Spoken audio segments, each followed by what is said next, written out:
સ્વીકાર જરૂર કરે છે। તો અમારા વિકલાંગ બાળકોએ પોતાની કારીગરી કલામાં રજૂ કરેલી પ્રાર્થના તો માં શારદાએ ચોક્કસ સ્વીકારી જ હશે। દોસ્તો, આપણી સંસ્કૃતિ એ અજોડ સંસ્કૃતિ છે અને એમાં આવનારને આવકાર એ તો આપણી પરંપરા છે। આપણા ઘરે કોઈ મહેમાન આવે એને આપણે આતિથ્ય સત્કાર આપવાનો કેમ ભૂલીએ? અને એટલે જ તો ગુજરાતીની અંદર આપણા ગુજરાતના એક ભજન ખૂબ લોકપ્રિય છે કે હેજી તારા આંગણીએ જે કોઈ પૂછીને આવે તેને આવકારો મીઠો આપજે। તો આજે આપણા આંગણે પણ આપણા મહેમાનો આપણા આમંત્રણને માન આપીને પધાર્યા છે, ત્યારે આપણે આવકાર આપવાનું કેમ ભૂલીએ? અને કોઈ સાચું જ કહ્યું છે કે ભૂખ લાગવી એ વૃત્તિ છે, ભૂખ લાગવી એ વૃત્તિ છે, ખાવું એ પ્રવૃત્તિ છે, બીજાનું ખાઈ જવું એ વિકૃતિ છે, જ્યારે આતિથ્ય સત્કાર કરવો એ આપણી સંસ્કૃતિ છે। તો આપણી આતિથ્ય સત્કારની સંસ્કૃતિને આપણે કેમ ભૂલીએ? ને જેમ સૂરજ નથી ચૂકતો, સૂર્યમુખીનું ફૂલ નથી ચૂકતું સૂરજના હસતા મુખડા જોઈને આપણું સ્વાગત કરવાનું। તો અમારી બાળિકાઓને વિનંતી કરીશ કે તેઓ તેમની ગાલિકાલી ભાષામાં સ્વાગત ગીત દ્વારા મહેમાનોનું સ્વાગત કરશે અને સાથે સાથે તેમને ફૂલ તિલક અને પ્રતિક ભેટ દ્વારા પણ સ્વાગત કરશે। તો સ્વાગત ગીત।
गीत द्वारा तो मेहमान स्वागत કર્યું, પરંતુ પધારેલ મહેમાનોનું શબ્દો દ્વારા સ્વાગત કરવાનું આપણે કેમ ભૂલીએ?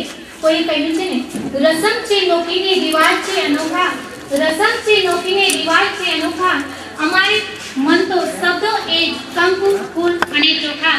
તો અમારી સંસ્થાના મંત્રી શ્રી હિમાંશુભાઈ સોમપુરા પધારેલ મહેમાનોનું શાબ્દિક સ્વાગત કરશે. શ્રી હિમાંશુભાઈ સોમપુરા. મહેમાનશ્રીઓ, અન્ય ટ્રસ્ટીઓ, શિક્ષકો, સ્ટાફ, આપણે સૌ જાણીએ છીએ કે નવચેતન અંધજન મંડળ છેલ્લા 33 વર્ષથી અવનવી કાર્ય પ્રવૃત્તિઓ કરતી હોય છે. શિક્ષણ, તાલીમ અને વિકાસ એ તો એનું મુખ્ય કામ છે, પણ એ ઉપરાંત પણ વિકલાંગ વ્યક્તિઓમાં ઓલરાઉન્ડ ડેવલપમેન્ટ, સર્વાંગીણ વિકાસ થાય એ માટે અમે લોકો સતત ચિંતનશીલ હોઈએ છીએ, સતત નવા પ્રયોગો કરીએ છીએ. અને રાવલ સાહેબને તો ખબર જ હશે કે શિક્ષણ ઉપરાંત આવી બધી પ્રવૃત્તિઓમાં ને કારણે વિદ્યાર્થીઓમાં આત્મવિશ્વાસનું જે મોરલ બૂસ્ટ મળે છે એ ગજબ હોય છે. આવા ઉદ્દેશને લઈને છેલ્લા 8 વર્ષથી અમે વિકલાંગ બાળ મેળો, રમતોત્સવ, એ લોકો સતત આવી પ્રવૃત્તિઓ કરવા ઈચ્છે છે. તેમની સાથે અમે આ પ્રવૃત્તિઓનું આયોજન કરીએ છીએ. આજે 2009ના વિકલાંગ બાળ મેળામાં પણ હું અહીંયા અત્રે હાર્દિક સ્વાગત કરું છું. 14 સંસ્થાઓ આની સાથે જોડાયેલી છે. એ 14 સંસ્થાઓના બાળકો, શિક્ષકો, પ્રતિનિધિઓ સૌનું હું સ્વાગત કરું છું. અમારા ટ્રસ્ટીઓ જે હંમેશા અમારી સાથે હોય છે તેમનું પણ હું અહીંયા શાબ્દિક સ્વાગત કરું છું. અંતે વિદ્યાર્થીઓ, બહારના વાલીઓ સૌનું અહીંથી સ્વાગત કરું છું. આપને અહીંયા નવચેતન અંધજન મંડળ પરિવાર, કેરા કુંદનપુર યુથ વિંગ પરિવાર વતી ખૂબ ખૂબ આવકાર. Thank you very much.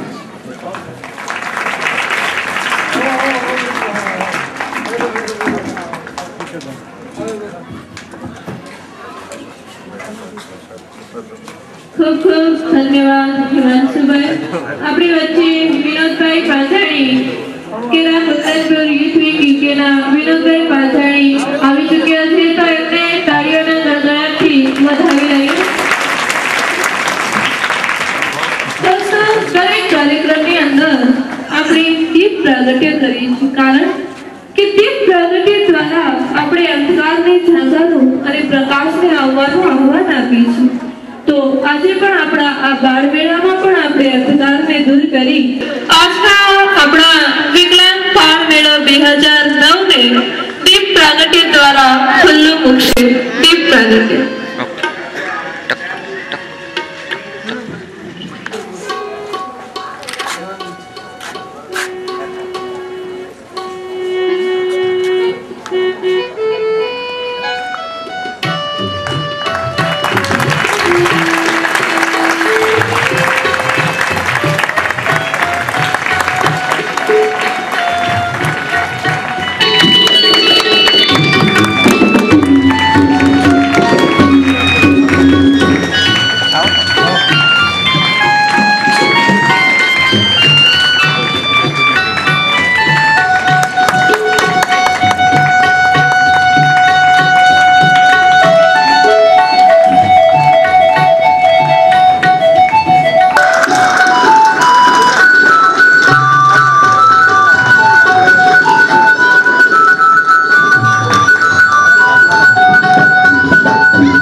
તમારી યથાશક્તિ એ પ્રમાણે તમે દાન આપી શકો છો.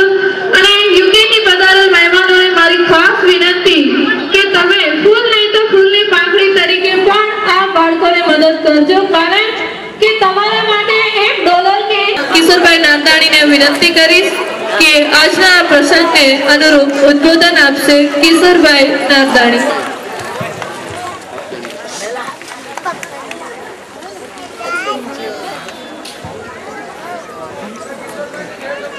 કિશોરભાઈ તમે નહીં બોલો તો હરિભાઈ યાર ચાલવા તરફથી આજના કાર્યક્રમ પ્રસંગે દાન તરીકે મળે છે. કિશોરભાઈ બોલો તો 25,000 મળ્યા.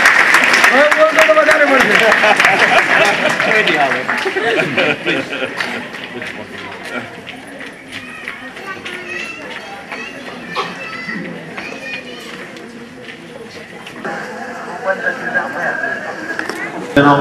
છોકરાઓ અમને ગુજરાતીમાં તો બહુ બોલતા આવડતું નથી, પણ કેરાકુંદપુર યુથ વિંગ આજે 4-5 વર્ષ થઈ ગયા આ પ્રોગ્રામ કરે છે અને હજી ઘણા વર્ષો સુધી અમારો પ્લાન છે કે જરાક એક્સપાન્ડ કરીશું. ઘણી જગ્યાએ વિચારો છે કે અમે બધા છોકરાઓને જુદી જુદી જગ્યાએ લઈ જશો, તમને કંઈક નવું જગ્યાએ અમે લઈ જશો તમને, બસ એ જ કહેવાનું છે.